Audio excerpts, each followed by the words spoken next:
É decreto, é lei, a gente tem que respeitar, certo?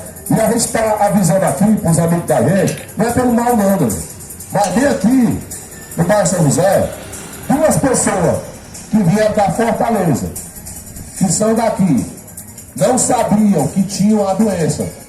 Aí lá, fizeram uma festinha. As 16 pessoas que estavam lá na festa, tudo pegaram. Por 16, já passaram para mais 7. Eu sei, eu não posso tentar falando isso não, estou falando lá para o pessoal entender. Dos 28 casos da Viçosa, 24 é ali em São José, um do lado do outro.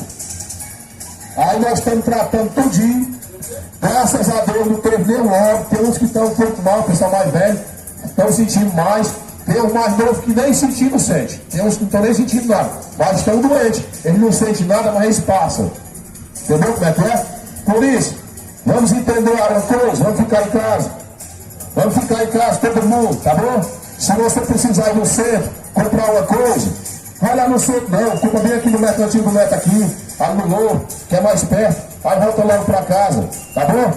Vamos evitar estar circulando, para não acontecer aqui no nosso bairro, o mesmo que aconteceu no São José, tá bom, gente? A gente agradece a compreensão de todo mundo, muito obrigado, e vamos agora dar uma avisadinha bem aqui do outro lado.